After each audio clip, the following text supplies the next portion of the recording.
ఈరోజు గురువారము సాయి దీప్ పూజ చేస్తున్నా. ఫస్ట్ సాయి చాలా సింపుల్ అండి. ఈ సాయి దీప్ పూజ చేయడం వల్ల ఎన్నో కోరికలు ఏమనుకుంటే అవి కంపల్సరీగా జరుగుతాయి.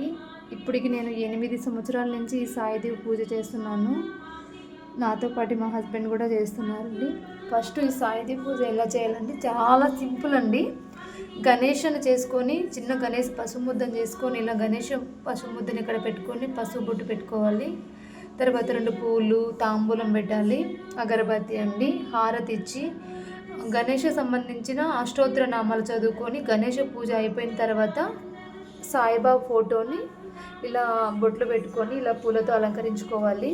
నా దగ్గర సాయిబాబా ఫోటో ఒకటి చిన్న విగ్రహం ఉందండి. ఇది మా హస్బెండ్ వాళ్ళ నాన్నమ్మ సిరిడి నుంచి తీసుకొచ్చారు సాయిబాబా ఫోటోని. ఇలా దీపం పెట్టుకున్నామండి. నైవేద్యము ఫస్ట్ సాయిదీప్ పూజ ఫస్ట్ రోజు అయితే మాత్రము నేనైతే కిచిడి చేస్తాను ఎప్పుడు కూడా, పొంగలి. అలాగే పొంగలి బనానా పెట్టుకున్నానండి.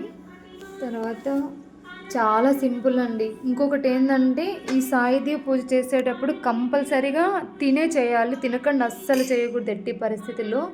నేనైతే ఇలా చేసుకుంటాను. తర్వాత పూల రేకులు అండి, ఇలా పూలన్నీ తీసుకొని ఇలా పెట్టుకుంటాము.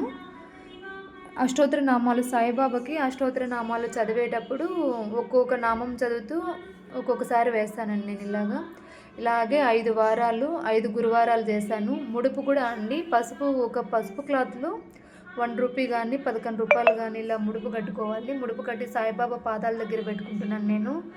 ఇదైతే ఏదో హెచ్చుల కోసమో లేకపోతే ఏదో రివ్యూ కోసమో అలా అని మీరైతే అనుకోవద్దు. 8 సంవత్సరాలలో ఈరోజు నేను ఇలా హ్యాపీగా సంతోషంగా సొంత ఇల్లు కనుక్కొని హ్యాపీగా ఉన్నానంటే ఈ సాయిదేవి పూజ, వెంకటేశ్వర స్వామి వ్రతము, కనకధర పారాయణం అండి. ఇవన్నీ నేను కంపల్సరీగా నాకు ఏ కష్టం వచ్చినా నేను చేసుకుంటాను.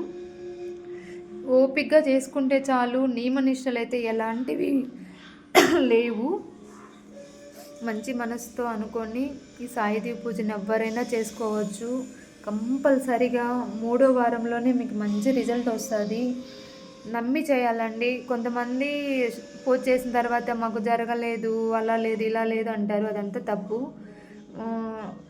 జరిగిందాక వెయిట్ చేయాలి. ఈరోజు జరగలేదు అనుకుంటాము, కంపల్సరీగా అది జరిగి తీరుతుంది. తర్వాత ఏదైనా సమ్ ప్రాబ్లమ్స్, లేడీస్ ప్రాబ్లమ్స్ ఉంటే ఆపుకొని మళ్ళీ ఆ నెక్స్ట్ వీక్ మీరు కంటిన్యూ చేసుకోవచ్చు. ఎలాంటి రిస్ట్రిక్షన్స్, ఎలాంటి నియమాలు, ఎలాంటి పాటింపులు లేవండి. ఉదయాన్నే ఇలా అలంకరించుకొని కింద పసుపు పూసుకొని ముగ్గులు వేసుకొని ఒక పీట పెట్టుకొని ఆ పీట పైన ఒక క్లాత్ వేసుకొని గణేష పూజ చేయకుండా మనం ఏం చేయము. గణేష పూజ చేశాక మనం ఏదైనా చేస్తాం కాబట్టి గణేష పూజ తర్వాత ఇలా సాయిబాబాని చేసుకొని దీపం పెట్టుకోవాలి. నైవేద్యాలు పెట్టుకొని హారతి కర్పూరం ఇచ్చేసేసి దండం పెట్టుకోవడమే అండి. ఒకసారి అయితే మీరు చేసి చూడండి, కంపల్సరిగా జరుగుతుంది. 3వ వారము 2వ వారం, ఇంకా అదృష్టం ఉన్న వాళ్ళకైతే 2వ వారమే జరిగిపోతుంది. నాకైతే ఎప్పుడు 3వ వారానికే జరుగుతుంది. ఇప్పటి వరకు జరగలేదు అని చెప్పడానికి లేదండి నాకైతే మాత్రము. ఈరోజు నేను ఇంత హ్యాపీగా మళ్ళీ ఈరోజు ఈ వీడియో చేస్తున్నాను, ఈ పూజ చేసుకుంటున్నాను అంటే జరగకపోతే నేనైతే చేసుకోలేను కదా, బాధతోనే ఉంటాను. కంపల్సరిగా జరుగుతుంది. ఒకవేళ 3వ వారం జరగలేదు, 4వ వారం జరగలేదని ఫీల్ అవ్వద్దు. కొంచెం లేట్ అయినా సరే జరుగుతుంది. అప్పటికే మనం తొందరపడి ఎలా అంటే అలా నిర్ణయాలు తీసేసుకుంటూ ఉంటామండి. దయచేసి నమ్మి చేయండి, కంపల్సరిగా జరుగుతుంది. ఏదైనా తప్పులు ఉంటే చూడండి, చెప్పండి. అలాగే నేనైతే ఇలాగే చేసుకుంటాను సింపుల్గాను. ఈ బుక్ అయితే మీరు ఎక్కడైనా ఈ బుక్ దొరుకుతుందండి బుక్ స్టాల్లో. ఒకసారి బుక్ తెచ్చుకొని మీరు బుక్ అంతా ఒకరోజు చదవండి. బుధవారం రోజు నేను గురువారము సాయి తండ్రి నేను సాయిదీప్ పూజ చేయాలనుకుంటున్నాను, నా కష్టం ఇదే అని ఒక్కసారి చెప్పుకోండి. మీరు ముడుపు కట్టుకుంటానని చెప్పండి, కంపల్సరిగా జరుగుతుంది. వీలుంటే దగ్గరలో ఉన్న గుడికి కూడా వెళ్ళిరండి. ఓం సాయిరామ్.